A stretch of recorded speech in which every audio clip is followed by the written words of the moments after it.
Hey everybody, I'm here with the miserable liberal and Graham Elwood, the political vigilante. There he is. Check him out on the YouTubes. We're talking about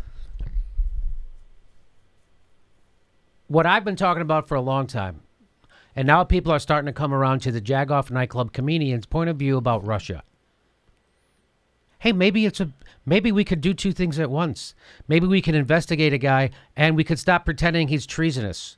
Maybe we could wait till we have evidence before we start turning people into freaking xenophobic maniacs about Russia. By the way, Russia's not communist anymore. They're shitty capitalists just like us, exploiting everybody. Here is Donnie Douche from MSNBC. Is that how you say his name? I believe that's correct. It's got a great head of hair. That's all I know. Yes. I am so envious of Donnie Deutsch's hair. Is it Deutsch? Is it douche? Here he is talking about Russia. Now, what I've said for months, when they go, oh, Trump that colluded with Russia, and I would say, what collusion? How did they collude? Did Trump pay Russia to hack John Podesta's email? Did he have to pay them? Or did they just do it pro bono? Or did they wait for Trump to plan it out? How did he collude with them? What did Trump do? And what I've said is they're going to investigate Trump and they're going to find regular corruption. Trump's regular corruption. So they go, oh, well, he's in bed with Putin. He's in bed with Russian oligarchs. Yeah, that's called regular corruption. So what if it's a Russian oligarch or a Greek oligarch or a Spanish oligarch or a French oligarch or an oligarch from Saudi Arabia? Who cares?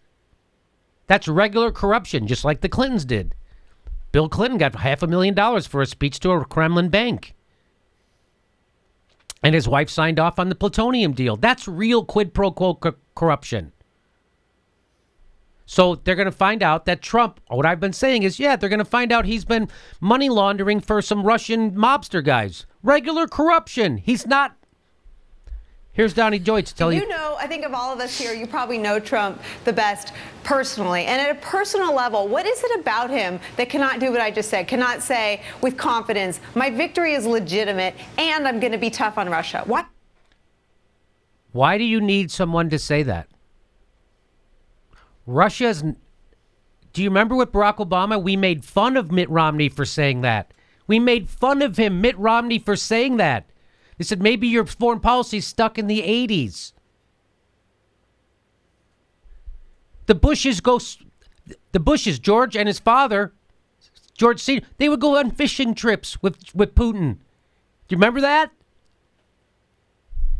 Do you remember that? Do you remember that?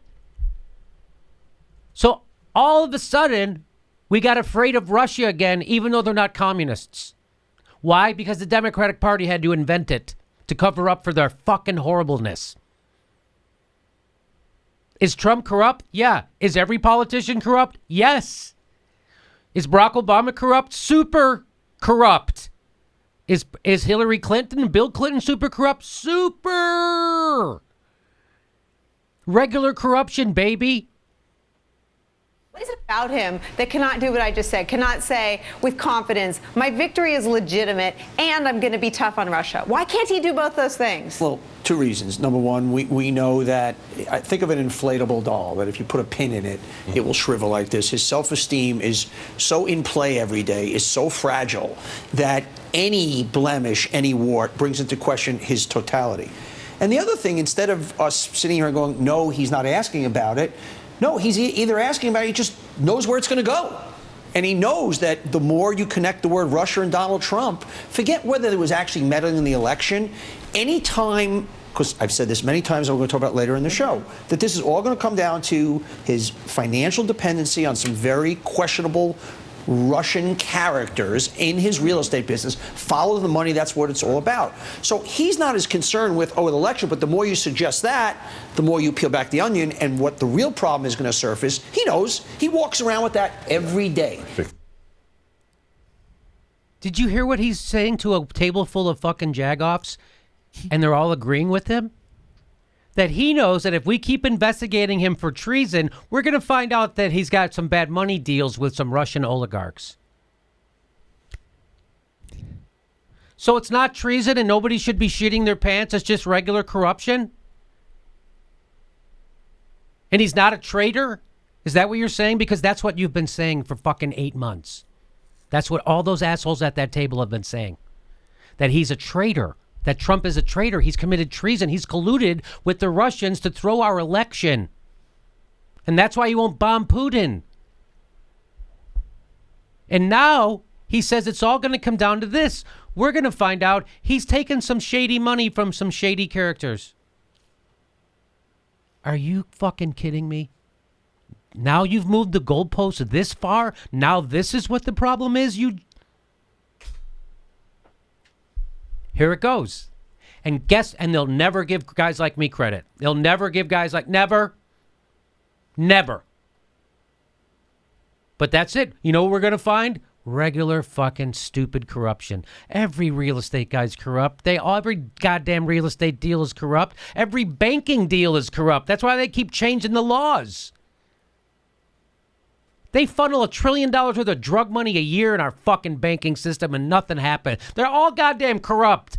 And that's why it doesn't land with Trump voters, because Trump knows they're voted. They are all corrupt. We live in a goddamn fucking oligarchy that is 100% corrupt, and the establishment never goes to jail, even if they fucking order an illegal war and then war crimes to cover it up. Nobody goes to prison if you're an establishment. No one. If you screw up at the behest of the establishment, you are gold-plated. If you tell the truth about what the establishment's doing, we're going to torture you like Chelsea Manning. Let's see, you got a little bit more to say. He knows exactly what he owes Russia, how he owes them, and how that's going to undo him. Glenn,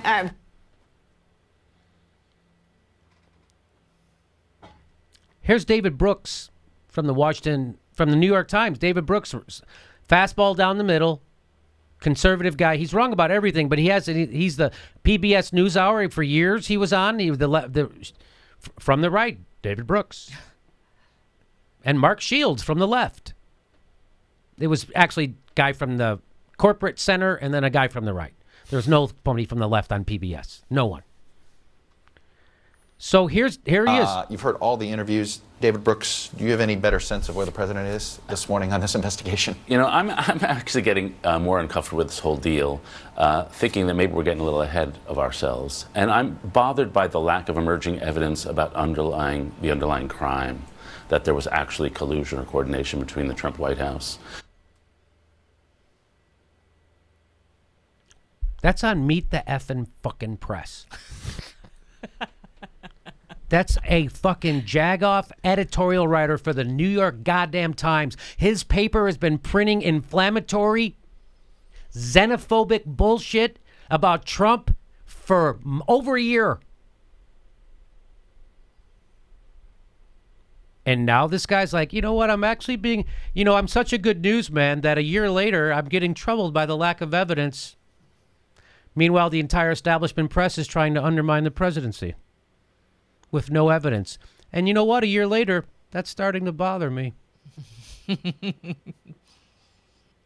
Wow. He's got a little bit more to say. And so what's happened is we've surrounded the president with this legal minefield, and Donald Trump, being Donald Trump, steps all over the legal minefield and blows him up 6 ways from Sunday. But it's become an investigation about itself. And, I've lived through Whitewater, I've lived through a lot of these, and there's a lot of shady behavior that don't rise to the Watergate level, and I'm just afraid we're being swallowed up by the politics of scandal when there's less and less evidence that they actually colluded. And maybe that'll come out, but so far it hasn't, and it bothers me. You've heard all... Wow. That's that's like, I guess, a year of screaming Russia, Russia, Russia with no concrete evidence. I guess some people are finally speaking up about this. Finally, because everyone knows if you want to impeach him, just do the emollients clause and we're done. You don't need to find this Russia thing. You're exactly right. It's done. You could have impeached him. You could have. The Electoral College could have said nope in December. The emollients clause. Sorry, everybody. It's unconstitutional. They could have done that, but this is just such nonsense. And when they start hearing people like Nina Turner say, "Hey, nobody in Ohio or Flint, Michigan gives a shit about Russia," they're starting to hear more and more people say that. No one's talking about it at the town hall meetings. The people in North Carolina who don't have fucking drink, now they have contaminated water. Is anyone there going, hey, yeah, I know the contaminated water might make me and my family sick, but what about Russia? No one's fucking saying it. There you go. David Brooks, I'm a little troubled. He's a little troubled by the lack of evidence. And do you think And he's sitting- on this newscast that day after talking about this, do you think then they said, you know what, well, maybe we won't have this conversation after all about Russia. Let's talk about the 4,000 troops that are being sent to Afghanistan. Let's have that conversation. No, I don't think that happened. And of course that didn't happen. Hey, the next live Jimmy Dore show is July 17th. That's right, July 17th. That's a Monday in Burbank, California. Get your tickets right down here or go to jimmydorecomedy.com. July 17th, Burbank, California, live Jimmy Dore show.